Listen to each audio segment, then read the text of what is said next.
Hey, True Believers, Englentine here with another batch of new book reviews, including The Other Side of the DC History, written by John Ridley. I've been loving this book. Also, what else is also? Green Hornet, I know. SpiderMan with the new costume, issue number 61. And, Harley Quinn #1. So, I'm sure there's going to be a lot of winners here today. Alright, so start off with the other history of the DC Universe, talk about the cover, and I like these covers, I do have to admit. All three have been pretty good, but they're not for the normies, they're for the collectors, people who will know who these are just by the breastplates and the chin. Yeah, so I kind of dig it. I actually do like these. As I said before, story by John Ridley, and then a whole bunch of people on the art. It's okay. Look, here's the thing. This is the best of them, by the way, and it's still bad. And part of the reason is pretty much the same thing that I said about the other two. John Ridley is writing his politics. He's writing John Ridley into this book. And he gives everybody one dimension only. Now, the reason why I like this book a little bit better than the others, the other two issues in this series, is that he actually does try a little bit to give Katana a bit more personality than Harpy Feminist. So that's one more layer than he gave either Black Lightning or Bumblebee and Mal. So, but still, this story stops dead so he can preach to you. There's more than one places in this book where the story just, it's done. And he wants to go off and talk about how, and it's all about modern day politics. Now, it says it's 1982 to 1986, the history, but it still is modern day politics thrown in. They talk like modern day characters.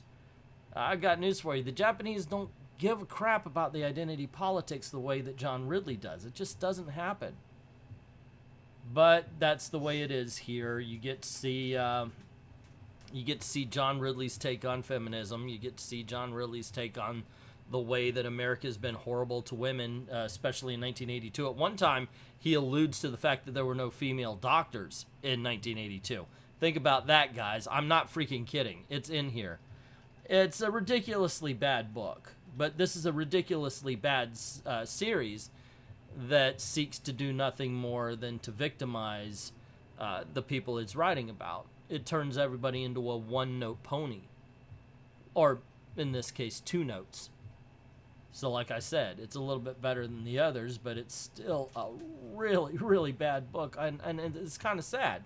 Because these characters, they don't get a chance to shine as often as, say, the Trinity does. Sure, Black Lightning now, of course, has his TV show, so he's getting a little extra, but nobody outside of comic books know about Bumblebee and Mal. And the only thing that the normies have ever seen about Katana outside of comic books is that Suicide Squad movie, and most people don't like that. Oh, and by the way, here's one of those pages. It just stops dead to tell. And, well, at least he also says, he does mention that most of the Asian violence is committed by black people. It would be interesting also if like you're bringing up Death of Superman, you have to bring up the Death of Superman if it was told through the eyes of Katana. Instead, it was just a general, and the world mourned. Yeah, we all know that. But what was it about Katana? How did she react to it beyond, I was sad? That's just one more weakness in a book filled with weakness. Next up, we got to talk about the Green Hornet, #5. I know I'm late on this one.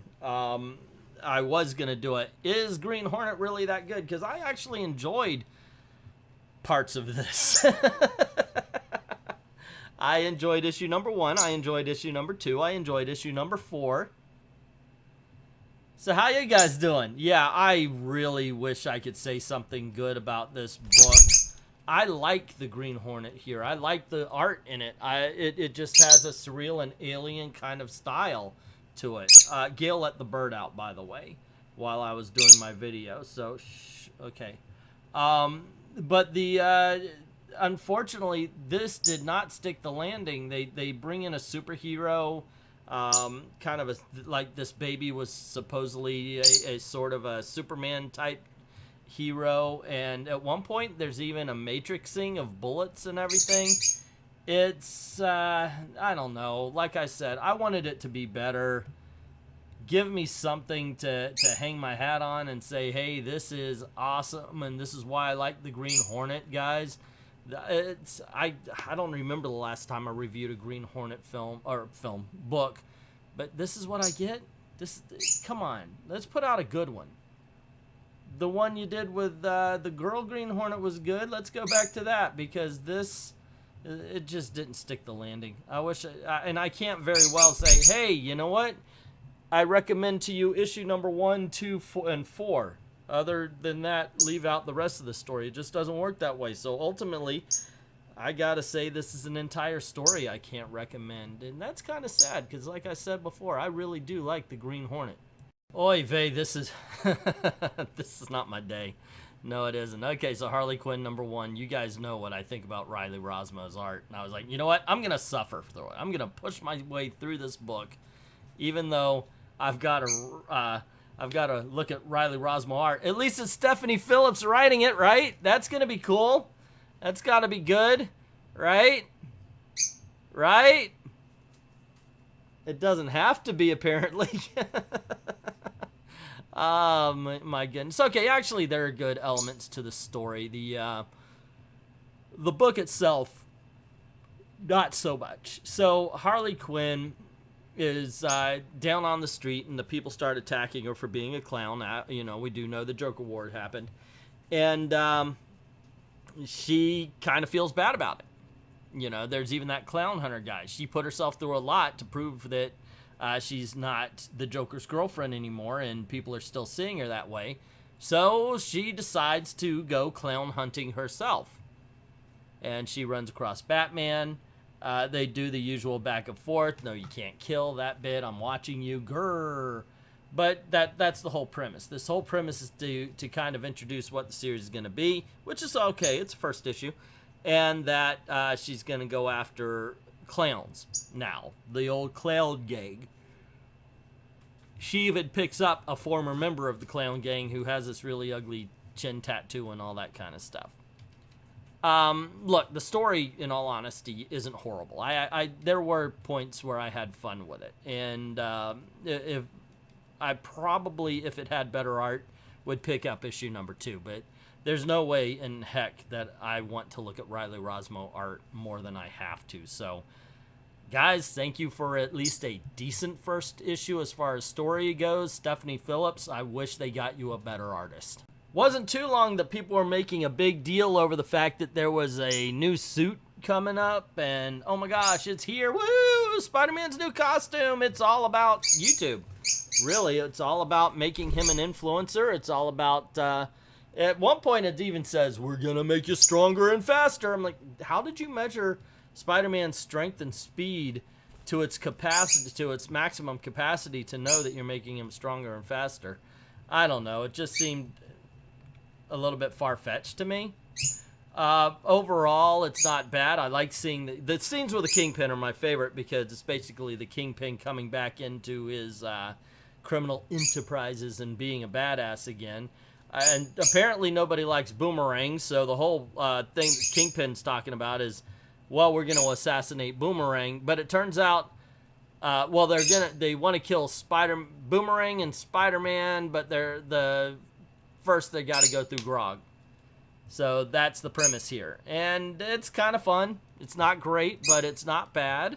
I guess that's almost like high praise as far as Marvel's considered these days. But yeah, that's the best I could say about it. But it's still, at least it's entertaining. At least it's enjoyable. I didn't throw up. And I'm pretty sure I'll read issue number 62 just to see what happens. I mean, why not? Why the hell not? Okay, so anyway, Gail let the bird out and then went to take a shower. She just got home, and that's what she did. Oh, hello, birdie! Let me let you out. Now, okay, but I'm filming a video. So what you gonna do? Alrighty, so there you go, gang. What's the worst book? The worst, in all honesty, I hate to say it, because I do... No, the worst book's got to be the history of the DC Universe. I really don't like what he's doing. I wish I could appreciate it a lot more than I do. With this second one is Green Hornet.